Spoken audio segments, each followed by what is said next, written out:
Discovering टट the saga continues को। इसके ऑथर हैं A.R. विलियम्स। इस चैप्टर में ऑथर सबसे पहले हमको बताते हैं कि जो किंग टट थे वो एक टीनेजर थे तभी उनकी डेथ हो गई थी। वो एक बहुत ही पावरफुल फैमिली से बिलोंग करते थे जिन्होंने इजिप्ट पर रूल किया था, और उनकी जो फैमिली थी उन्होंने बहुत ज्यादा सेंचुरीज तक इजिप्ट पर रूल किया था। और जो किंग टट की जो बॉडी थी उसे डिस्कवर किया था उनके टोम में 1922 में। और जब इनकी बॉडी को डिस्कवर किया गया था तब बहुत ही ज्यादा डाउट्स और स्पेकुलेशंस किए गए थे कि आखिर इनकी डेथ हुई कैसे थी। और मोस्ट प्रोबेबली सभी ये मानते थे कि इनका मर्डर हुआ था, क्योंकि इसकी सबसे ज्यादा पॉसिबिलिटी थी, क्योंकि उनकी डेथ बहुत ही यंग एज में हो गई थी। और फिर ऑथर बताते हैं कि जिस टाइम में ये स्टोरी अभी लिखी जा रही है उस टाइम में किंग टट को उससे जब पहली बार निकाला गया था उससे 80 इयर्स से ज्यादा हो गए थे, और अब इस टाइम पर उसका एक सीटी स्कैन होने जा रहा था जिससे हमें न्यू क्लूज मिलने वाले थे कि आखिर उनके साथ क्या हुआ था। जिस दिन उन्हें वापस ले जाया जा रहा था सीटी स्कैन के लिए, तब टोम के आसपास बहुत ही ज्यादा विंड चलने लगी थी, बहुत ही डार्क क्लाउड्स आ गए थे, जो विंड स्पीड थी वो भी बहुत तेज हो गई थी जब किंग टट की बॉडी को वहां से ले जाया जा रहा था उनकी सीमेंट्री से। और उनकी जो सीमेंट्री थी उसे वैली ऑफ द किंग्स भी कहा जाता था। ये टाइम था 5 जनवरी 2005 का, जब शाम के 6 बज रहे थे। और जो वर्ल्ड की सबसे ज्यादा फेमस मम्मी थी जो कि किंग टट की थी उसे पहली बार सीटी स्कैन के लिए अब ले जाया जा रहा था, जिनकी डेथ अराउंड 3300 ईयर्स पहले ही हो चुकी थी। उस दिन दोपहर को जिस दिन उनकी बॉडी को ले जाया जा रहा था, टूरिस्ट की बहुत बड़ी लाइन पूरे वर्ल्ड से उन्हें देखने के लिए आई थी। वो एक रॉक कट टोम में जिनमें उनकी बॉडी पड़ी हुई थी, जो कि 26 फीट जमीन से नीचे था, मतलब अंडरग्राउंड था। वहां पे इतने सारे टूरिस्ट उन्हें रिस्पेक्ट देने के लिए खड़े थे। उन सभी ने उनके टोम के अंदर की लार्ज पेंटिंग्स को देखा, उनके बरियल चेम्बर्स को देखा,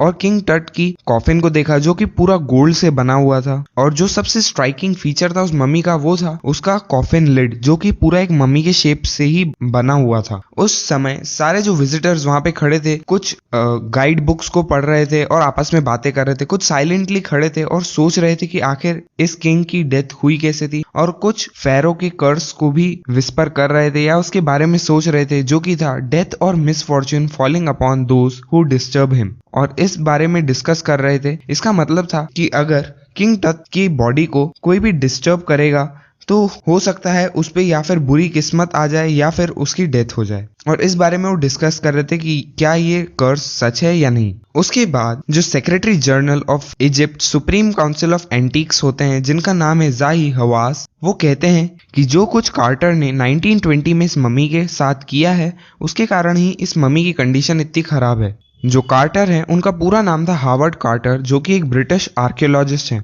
उन्होंने ही टट के टोम को डिस्कवर किया था 1922 में, बहुत ही रिसर्च और सर्चिंग करने के बाद। और जब उन्होंने इस टोम को डिस्कवर किया था तो उनके सारे एंटीक्स, उनकी जो सारी चीजें थी वो सब वैसी की वैसी थी और सभी कंप्लीट थी, उनमें से कुछ भी निकाला नहीं गया था। और वो ये भी बताते हैं कि ये आज तक की सबसे ज्यादा रिचेस्ट रॉयल फैमिली का कलेक्शन था जो आज तक डिस्कवर हुआ था, जिसमें बहुत सारे आर्टिफैक्ट्स थे गोल्ड के और इस तरीके की बहुत सारी चीजें थी। और वो इतनी ब्रिलियंट थी कि उन्हें देख के ऐसा लगता था कि शायद उन्होंने इसीलिए इन सब चीजों को वहां रखा है कि अगर कभी किंग टट जैसे कि वापस अपनी लाइफ में वापस आ जाएंगे तो वो इन सब चीजों के साथ रहेंगे। और किंग टट का जो टोम था वो उस टाइम की एक सेंसेशनल डिस्कवरी बन गया था। इस चीज पे बहुत ज्यादा अटेंशन दिया गया था।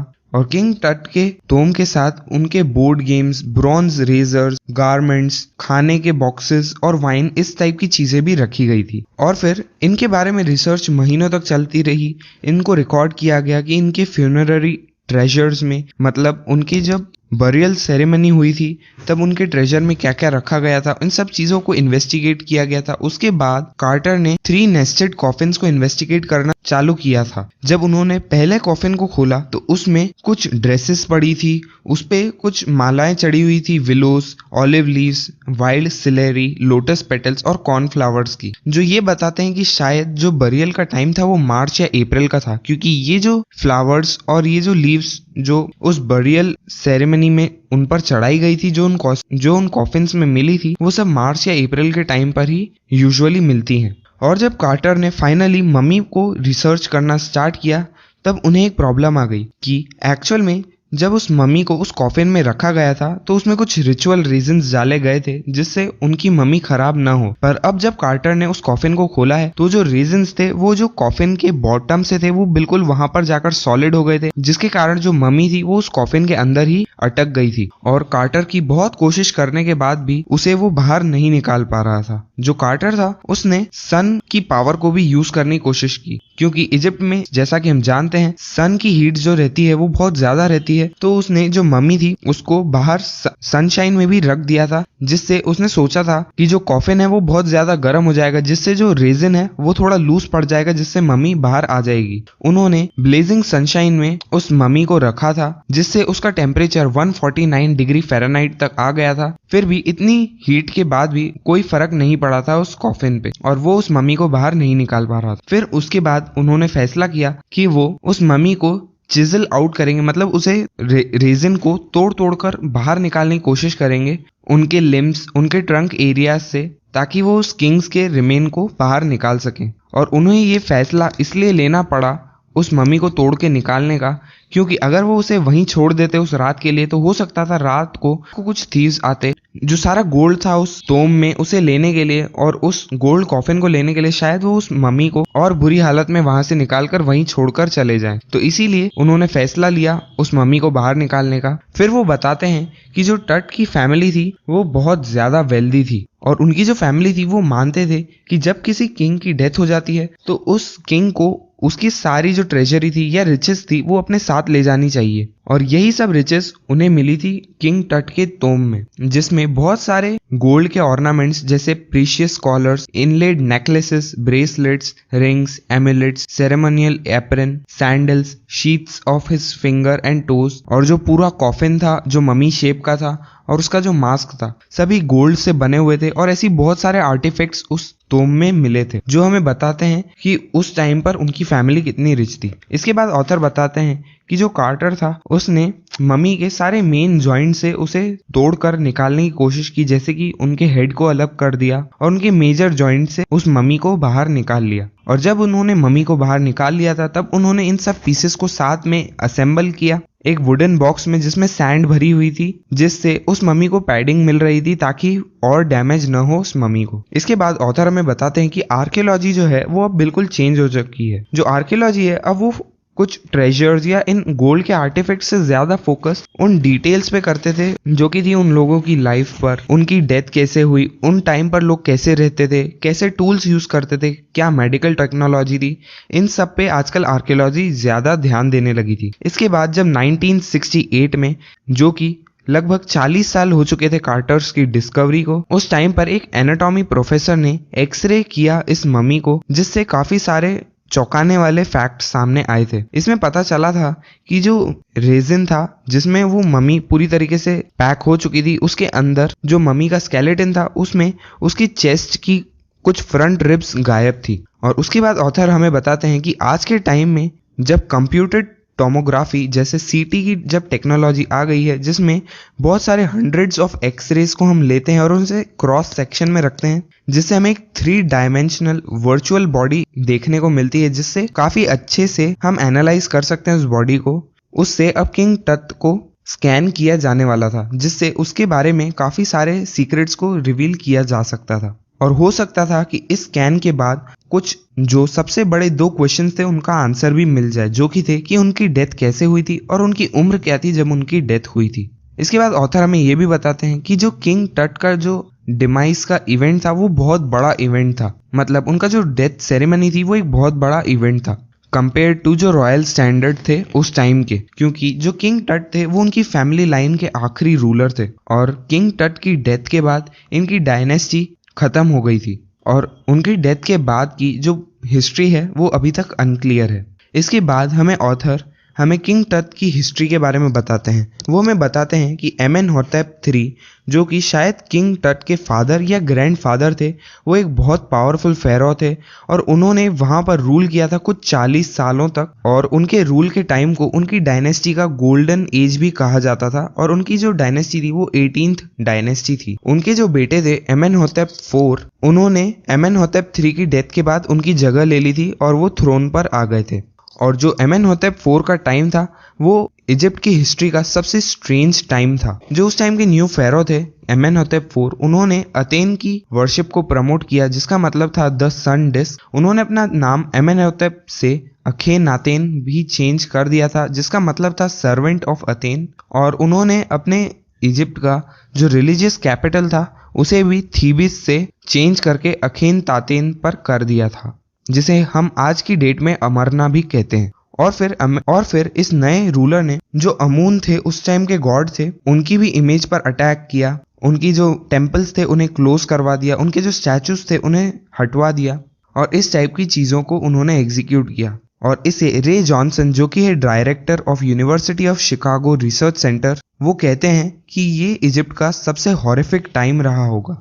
इस फेरो की फैमिली जो कि इतने सेंचुरीज से रूल कर रही थी, इनके कारण अब ये एक एंड पे आ गई थी। और इसके बाद अखेनातेन का जो बिहेवियर था वो बहुत ही अनयूजुअल हो गया था। इसके बाद जब अखेनातेन की डेथ हुई तब एक मिस्टीरियस रूलर जिसका नाम था स्मेनखखारे वो थ्रोन पर आ गए और वो इतने छोटे टाइम पर थ्रोन पर आए और चले गए कि इनका हार्डली कोई ट्रेस भी है कि ये इनकी हिस्ट्री क्या थी और इनके बारे में कोई भी इंफॉर्मेशन नहीं है। इसके बाद जब स्मेनखखारे थ्रोन से हटे तो इनकी जगह आए तूतनखातेन जो कि बहुत ही यंग रूलर थे जिन्हें हम किंग टट कहते हैं आज की डेट में। और जैसे ही तूतनखातेन जो कि एक बॉय किंग है वो जैसे ही थ्रोन पर आए उन्होंने अपना नाम चेंज कर तूतनखामुन कर दिया था जिसका मतलब था लिविंग इमेज ऑफ अमून। और उन्होंने जो पुराने तरीके थे वर्शिप के गॉड अमून के जो कि अखेनातेन ने हटवा दिए थे उन्हें रिस्टोर करने की कोशिश की। और फिर कुछ 9 सालों तक रूल करने के बाद वो अनएक्सपेक्टेडली उनकी डेथ हो गई। इसके बाद ऑथर हमें बताते हैं कि इजिप्ट में इतनी ज्यादा ममीज हैं कि इसके बारे में कोई नहीं जानता है। वो बताते हैं कि इजिप्शियन ममी प्रोजेक्ट जो कि 2003 में स्टार्ट हुआ था उसमें अभी तक 600 ममीज को रिकॉर्ड किया गया है और जो नई ममीज हैं उनकी काउंटिंग चल रही है। इसके बाद ऑथर हमें बताते हैं सीटी स्कैन के बारे में जो इस ममी का किया गया था। जो सीटी स्कैन था वो एक पोर्टेबल सीटी मशीन से किया गया था जो कि national geographic society and specimens ने डोनेट की थी। और अब जो किंग टट की बॉडी है वो फर्स्ट टाइम स्कैन होने वाली थी। जो सीटी स्कैन मशीन थी उन्होंने उस ममी को स्कैन किया फ्रॉम हेड टू टो जिससे उनके 1700 डिजिटल एक्सरे इमेजेस कैप्चर की गई और उन्हें क्रॉस सेक्शन में रखा गया। और ऑथर ये भी बताते हैं कि जो किंग टट का हेड था वो 0.62 मिलीमीटर जितनी पतली स्लाइसेस में स्कैन किया गया था जिनसे एक बहुत ही डिटेल्ड स्ट्रक्चर बना था उनकी बॉडी का। और इसी तरीके से उनकी पूरी बॉडी को स्कैन किया गया था। और उसके बाद एक स्पेशलिस्ट की टीम जो कि स्पेशलिस्ट थे रेडियोलॉजी, फोरेंसिक, एनाटॉमी, उन सभी ने उनकी बॉडी को एनालाइज करना स्टार्ट किया था जिससे कि वो किंग टट की बॉडी के सीक्रेट्स को जान सके। जिस दिन स्कैन किया गया था उस रात को जो वर्कर्स थे उन्होंने किंग टट की बॉडी को टोम से निकाला था और वो इस तरीके से उनके कॉफिन को जो बॉक्स था उसे लेके आ रहे थे जैसे कि वो कोई पॉल बियरर्स हो, जिसका मतलब है कि जब किसी डेड बॉडी को ले जाया जाता है उसी तरीके से वो लोग भी किंग टट की बॉडी को ले जा रहे थे। वो सबसे पहले एक रैंप से होते हुए स्टेयर्स को क्रॉस करके एक हाइड्रोलिक लिफ्ट से उस बॉडी को सीटी स्कैनर तक लाए थे। उनकी बॉडी को लाने के 20 मिनट के बाद दो वर्कर्स नियर बाय ऑफिस से भागते हुए वापस आ रहे थे और वो 2 प्लास्टिक व्हाइट फैंस लेकर आए थे अपने साथ में क्योंकि जो सीटी स्कैनर था जो कि $1 मिलियन का था उसके कूलर फैन में सैंड जाने के कारण वो बंद हो गया था। और इस कंडीशन पे एक गार्ड जोकिंग वे में कहता है कि शायद ये फेरो का कर्ज है जिसके कारण ये स्कैनर बंद हो गया। पर इसके बाद जो सब्स्टिट्यूट फैंस को लगाया गया था उससे जो सीटी स्कैन था वो अच्छे से हो गया। और उसके बाद जब एक बार चेक कर लिया गया कि कोई डाटा लॉस्ट नहीं हुआ है, टेक्नीशियंस ने टट की बॉडी को वापस वर्कमेंस को दे दिया जिन्होंने वापस से तोम में ले जाकर रख दिया। और 3 घंटों के अंदर ही जब टट के कॉफिन को उनके चेम्बर से निकाला गया था उसके अंदर ही उन्हें वापस उनकी जगह पर रख दिया गया जहाँ पे 3300 साल पहले प्रीस्ट ने उन्हें रखा था। इसके बाद ऑथर हमें बताते हैं कि जो टेक्नीशियंस थे उन्होंने एस्टॉनिशिंग इमेजेस मतलब बहुत ही अच्छी और डिटेल इमेजेस बनाई कंप्यूटर स्क्रीन पर किंग टट की जिसमें उनके हेड का एक बहुत ही क्लियर इमेज बना था। साथ ही में जो टेक्नीशियंस थे उन्होंने पूरी बॉडी को उस स्क्रीन पर पूरा टिल्ट कर अलग अलग डायरेक्शन से बहुत ही अच्छे से देखा। और ऑथर हमें ये भी बताते हैं कि जो किंग टट की नेक वर्टिब्रेट थी, मतलब जो नेक की बोन थी, वो इतनी क्लियर थी उस स्कैन के बाद उस कंप्यूटर स्क्रीन पर, जैसे कि किसी एनाटॉमी क्लास में दिखाई जाती है। साथ ही में जो दूसरी इमेजेस थी, उन्होंने उनमें उनके हाथों को, उनके रिब केज को, उनके स्कल को, इस तरीके से उनकी बॉडी को देखा। और जब सारा प्रोसीजर खत्म हो गया था, उसके बाद जो ज़ही हवास थे वो स्माइल करते हैं और वो काफ़ी रिलीव्ड दिखते हैं, क्योंकि सारी चीज़ें बहुत ही अच्छे से हो गई थी और कुछ भी गलती नहीं हुई थी। साथ ही में ज़ही हवास ये भी कहते हैं कि वो उस दिन पूरी रात तक एक सेकंड के लिए भी नहीं सोए थे, क्योंकि उन्हें बहुत चिंता हो रही थी कि कुछ ना कुछ गलती ना हो जाए। पर अब वो आराम से जाकर कुछ देर सो सकते हैं। साथ ही में इसके बाद ऑथर हमें बताते हैं कि एक बार जब किंग टट की बॉडी को वापस ले जाया गया, तब जो विंड थी जो बहुत ही तेजी से ब्लो कर रही थी, वो विंड स्पीड अब बहुत कम हो गई थी। जो विंटर एयर उस टाइम ब्लो कर रही थी वो भी अब स्लो हो गई थी। और ऐसा लग रहा था कि जो वैली ऑफ डिपार्टेड थी, जो उस जगह को कहा जाता था, वो खुद भी अब एकदम इतनी शांत हो गई है जैसे इसकी भी डेथ हो गई हो।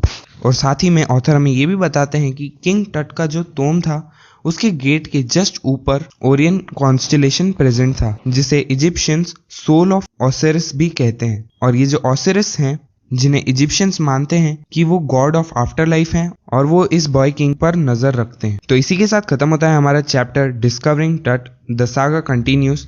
अगर आपको ये वीडियो पसंद आई हो तो प्लीज़ इस वीडियो को लाइक करें, और अगर आप ऐसी वीडियोस को देखते रहना चाहते हैं तो इस चैनल को सब्सक्राइब करें। अब मैं आपसे मिलता हूँ अगली वीडियो में। Thank you.